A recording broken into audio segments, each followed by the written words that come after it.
मध्य प्रदेश में 28 सीटों पर उपचुनाव के नतीजों से ठीक पहले विधायकों की फिर से सौदेबाजी की सियासत गर्मा गई है। कमलनाथ अब कह रहे हैं वोटिंग के बाद बीजेपी फिर से विधायकों की सेटिंग करने लगी है। कहावत है कि दूध का जला छाछ भी फूंक फूंक कर पीता है। यही वजह है कि कमलनाथ ने 28 सीटों के उपचुनाव के नतीजों से ठीक पहले बीजेपी पर कांग्रेस और निर्दलीय विधायकों की फिर से सौदेबाजी का आरोप लगाकर जोड़ तोड़ की सियासत को गरमा दिया है।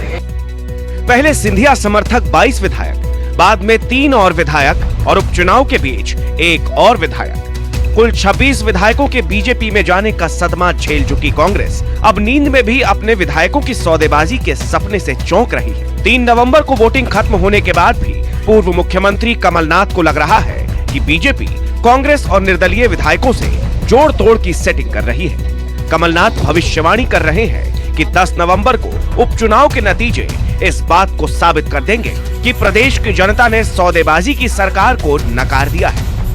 विभिन्न प्रकार के प्रलोभन दिए जा रहे हैं कि सौदा हो जाए और फिर से बोली बोल के अपनी संख्या बनाएं।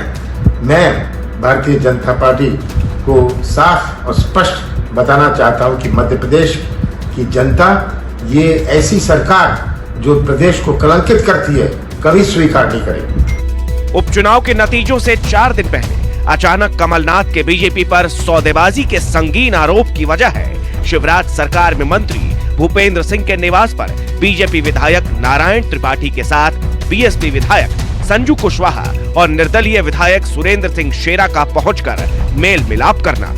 इससे पहले यही बीएसपी और निर्दलीय विधायक कमलनाथ सरकार को समर्थन देते आए हैं, लेकिन बीजेपी सरकार बनने के बाद ये विधायक अक्सर बीजेपी के साथ नजर आते रहे हैं। बीजेपी सरकार के मंत्री भूपेंद्र सिंह इसे सामान्य मुलाकात बता रहे हैं। कह रहे हैं कि बीएसपी, समाजवादी पार्टी और निर्दलीय विधायकों का समर्थन तो बीजेपी को पहले से ही हासिल है। फिर जोड़ तोड़ का सवाल कहां से आया? ऐसा कुछ भी नहीं है। सभी लोग भारतीय जनता पार्टी के साथ पहले से हैं।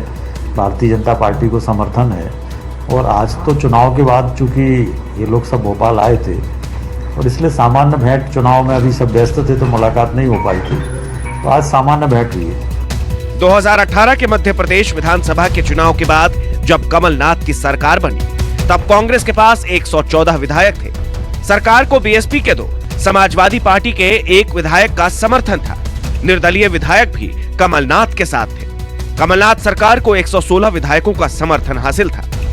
अब एक बार फिर 3 नवंबर को 28 सीटों पर उपचुनाव की बम्पर वोटिंग के बाद बीएसपी, एसपी और निर्दलीय विधायकों के समर्थन के गणित का हिसाब लगाना शुरू हो गया है। विपिन श्रीवास्तव, न्यूज़ 24, भोपाल।